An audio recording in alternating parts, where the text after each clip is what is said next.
तो आज अपनी सीरीज का डे 4 है, जहां पे हम बात करेंगे कि आपके एकेडमिक लेवल को यहाँ से यहाँ कैसे लेके आए। तो भाई आज हम बात करने वाले हैं, एक भाई का कमेंट आया था कल, वो कह रहा था भैया मेरे को थोड़ा समझाओ, मेरे को थोड़ा गाइड करो, मेरे को मैथ समझ नहीं आ रही है, कैसे मैथ को आगे मैं कंटिन्यू करूँ, समझूं कैसे कैसे करूँ।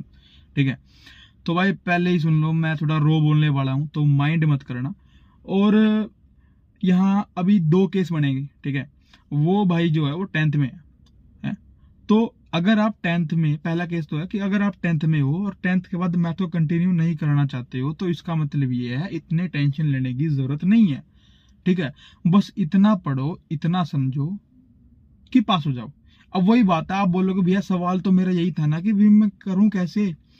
भाई देखो, ज्यादा डीप जाने की जरूरत है ही नहीं, क्योंकि आपको कंटिन्यू नहीं करना है। ठीक है, यूट्यूब पे बहुत अच्छे अच्छे टीचर है, वहां जाके आप पढ़ सकते हो।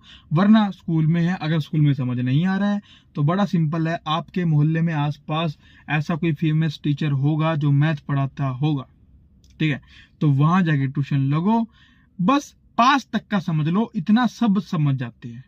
ठीक है, अगर आप पढ़ना चाह रहे हो तो सिंपल है। ठीक है, वरना फिर भी समझ नहीं आ रहा है तो सिंपल सी बात है, रट लो भाई। ठीक है, पास होना है, आगे मैं तो ये नहीं, रट लो, पास होना, बात खत्म। मैं तो ये बोल रहा हूँ, साफ बोल रहा हूँ भाई, क्यों भड़क लेनी है इतनी। ठीक है, और आजकल स्कूलों में तो ये सिस्टम होता है कि एक होता है बेसिक मैथ, एक होता है स्टैंडर्ड मैथ। बेसिक मैथ लो, उसमें सवाल खाली एनसीईआरटी के ही आते हैं, एनसीईआरटी डिट्टो क्वेश्चन भी आ जाते हैं, बहुत सिंपल क्वेश्चन पेपर होता है उसका। होता है बोर्ड का एग्जाम है, बोर्ड की क्लास का ही होता है, वो 10th का ही होता है, बट इजी होता है।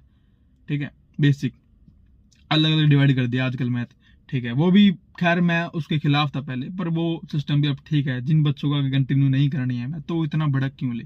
ठीक है, और वरना भाई अगर आप यूट्यूब पे भी समझ नहीं आ रहा है, भाई ट्यूशन पे भी नहीं समझ आ रहा है, खुद भी नहीं कर पा रहे हो और रट भी नहीं पा रहे हो उसके बाद भी, फिर तो भाई हाथ जोड़ो, मेरे पास तो इसका सोल्यूशन नहीं है। ठीक है, क्योंकि अगर आप खुद ही नहीं कर पा रहे हो तो देखो फिर जिन इस संसार में कोई नहीं करा सकता भाई। ठीक है, अब आता है दूसरे केस पे, अगर आप 10th में हो और 10th के बाद कंटिन्यू करना चाहते हो मैथ को, बट अभी समझ कुछ नहीं आ रहा है कि क्या चल रहा है, मैं कैसे तैयारी करूं, तो सिंपल सी बात है, पहले तो ये देखो दिक्कत कहाँ है। अब वही बात आ जाएगी दोबारा, भैया मेरे को दिक्कत पता होती तो मैं आपसे क्यों पूछता। भाई देखो, बात को समझो, इस संसार में आपको सबसे ज्यादा कौन जानता है, बताओ कौन जानता है। आप जानते हो, ना ही मैं, ना ही कोई और, ना ही कोई कितना बड़ा टीचर या कितना बड़ा महान पुरुष हो, वो आपको नहीं जानता। आप सबसे ज्यादा आपको जानते हो। आपको पता है आप कब खाते हो, कब पीते हो, कब उठते हो, कब सोते हो, कब टाइम खराब करते हो, कब फोन चलाते हो। तो आपको यह भी पता होना चाहिए मेरे को समझ क्यों नहीं आ रहा।